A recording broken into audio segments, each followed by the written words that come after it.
All right, I know I'm a little bit late to the party, but the Road Ahead just came out yesterday, and it's a pretty big deal, so I just wanted to share my thoughts on it, even though I couldn't talk about it the day of. There's three main parts to this Road Ahead. There's the anniversary celebration stuff, there's the new TB details, and then there is Gear 2.0. Gear changes phase 2, or otherwise known as 2.0. I don't know if the whole thing, all the changes, the four phases is 2.0, or this round is 2.0 or whatever. But it's pretty good. Some great stuff here. First off, we got the anniversary gift, and I'm never quite sure how it stacks up to previous gifts. When I look at it, I'm always kind of my first instinct is, wasn't it better last year?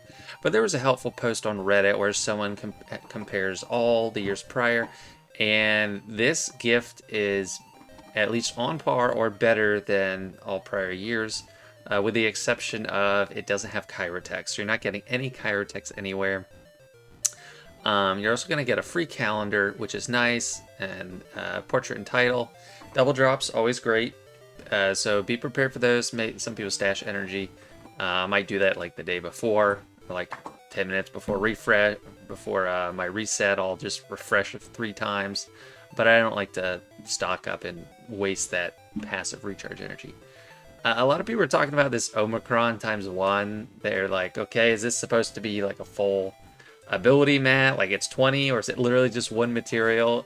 I think it's probably just one material. They really are trying to throttle back Omicrons. The things they're really trying to throttle back is Omicron mats and I guess chirotext. They just have a policy against quantitative easing of Omicrons and chirotext. They just don't want you having them.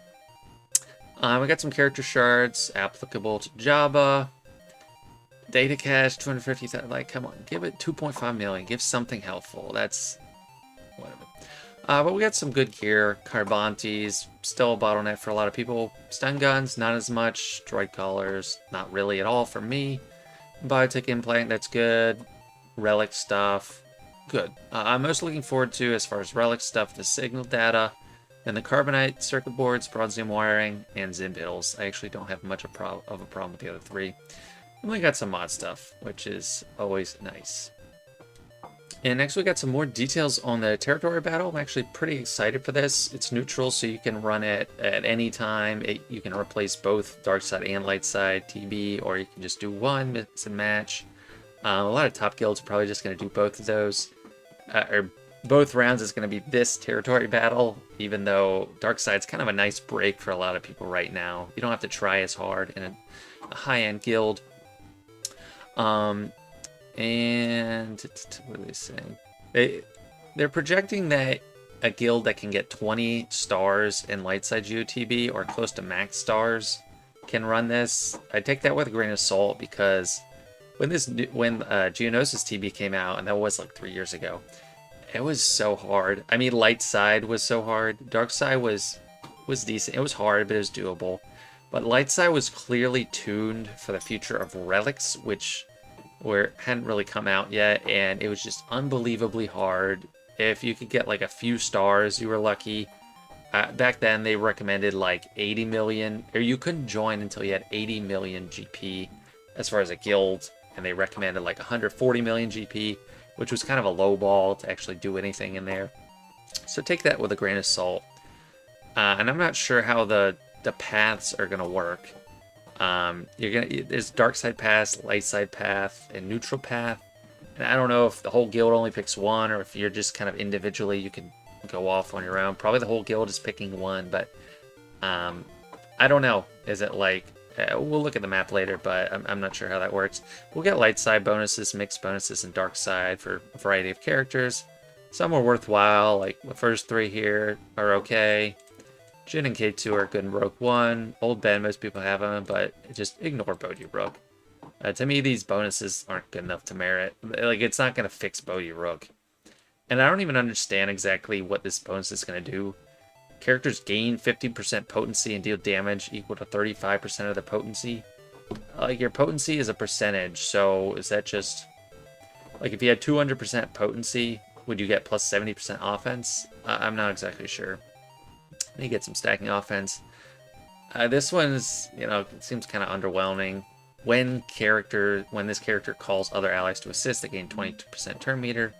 Assisting allies gain 20% more damage. So they're not allowing them to call assist. It's just if they do call assist, that's going to happen.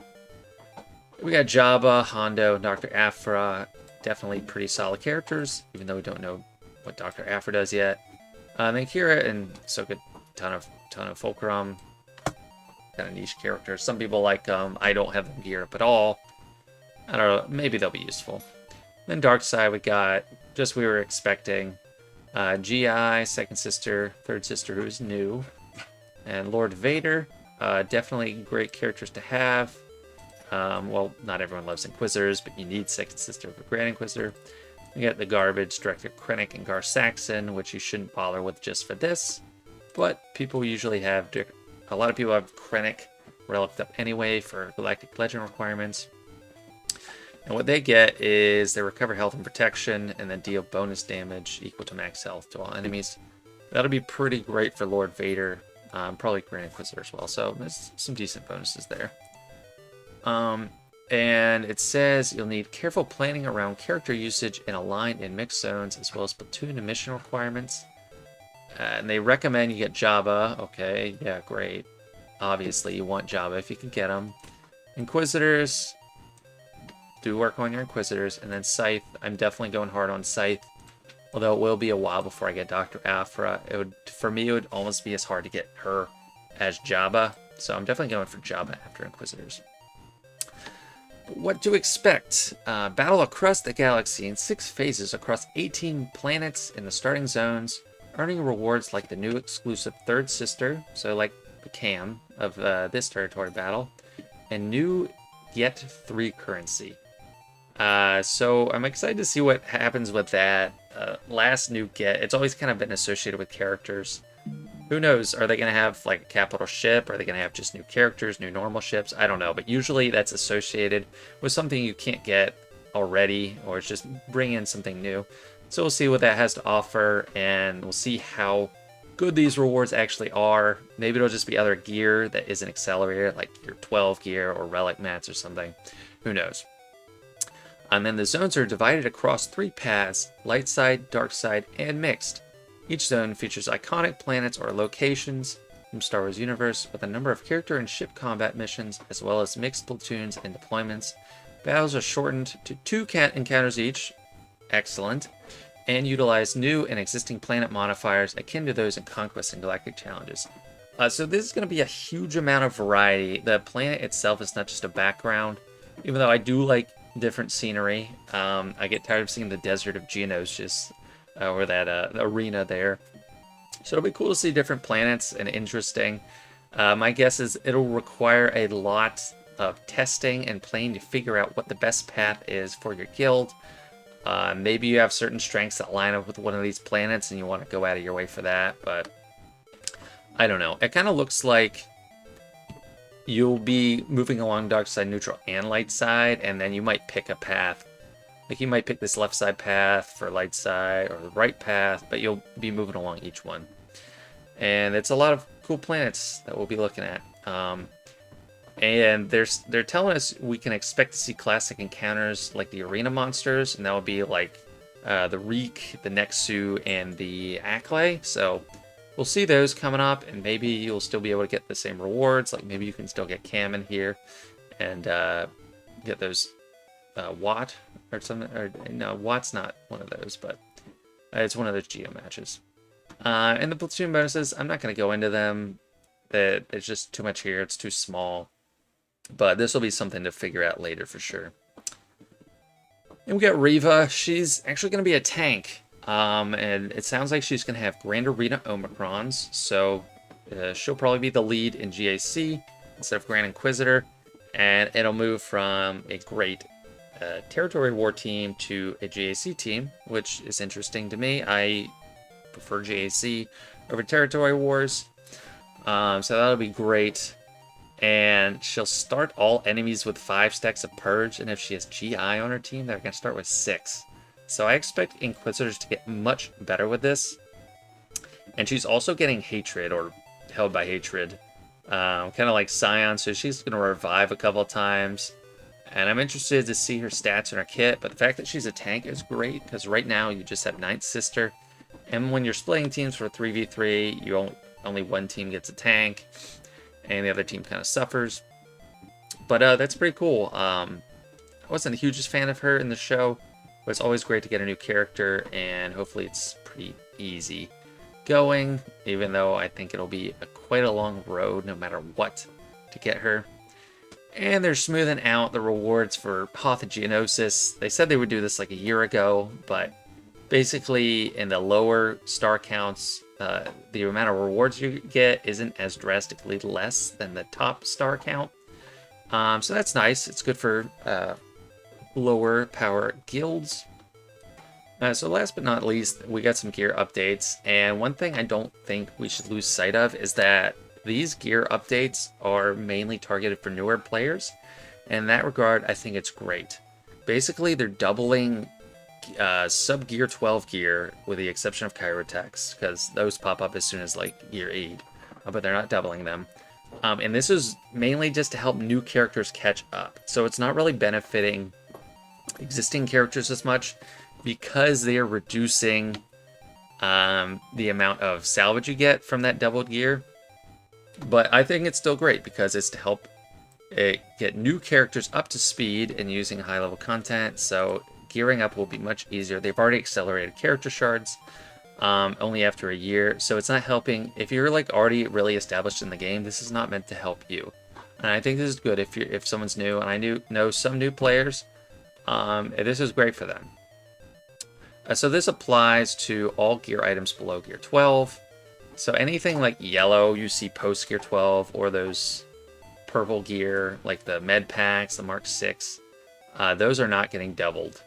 It's just things like stun guns, carbantes, little weird weak gear is getting doubled, and it's getting doubled across most areas of the game.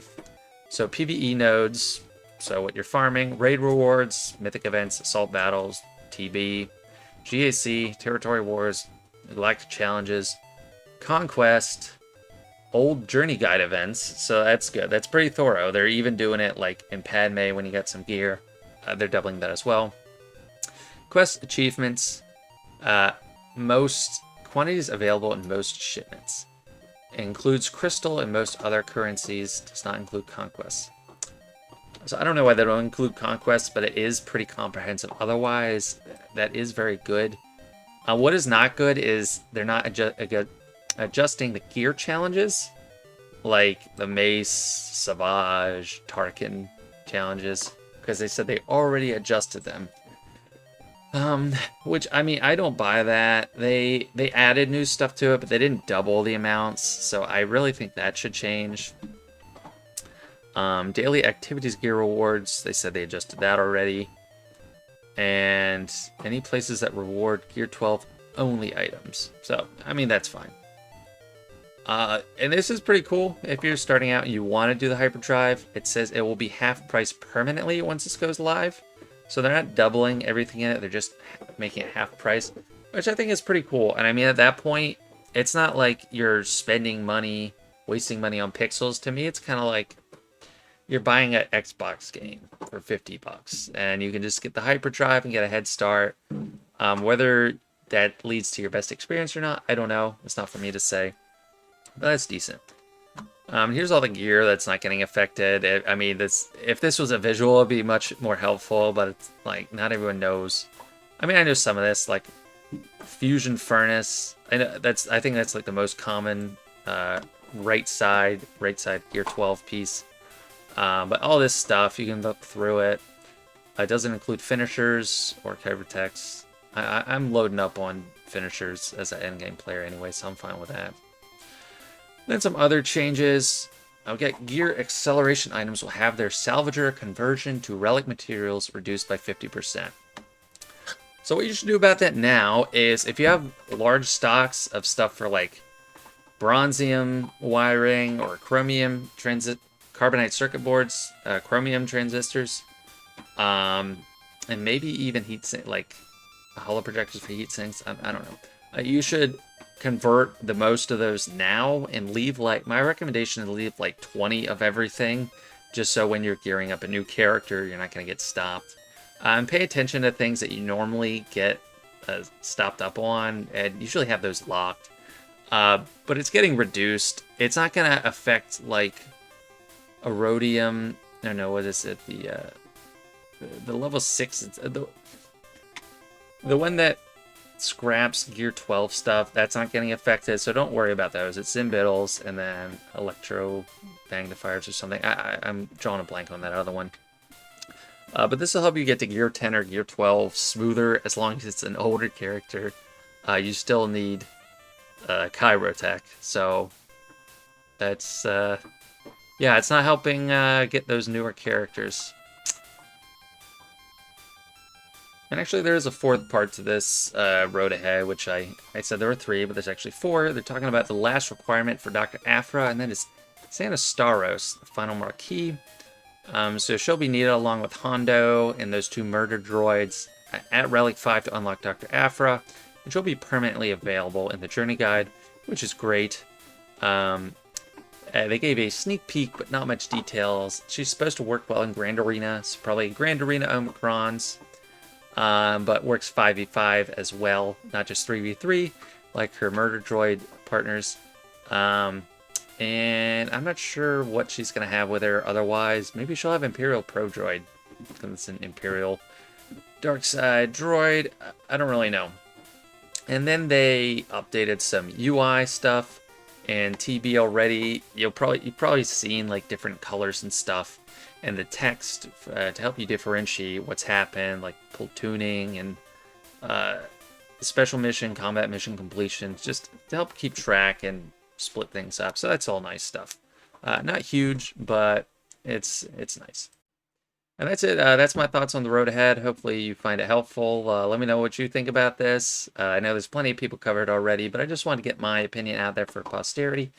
And anyway, thanks for watching, and hope to see you next time.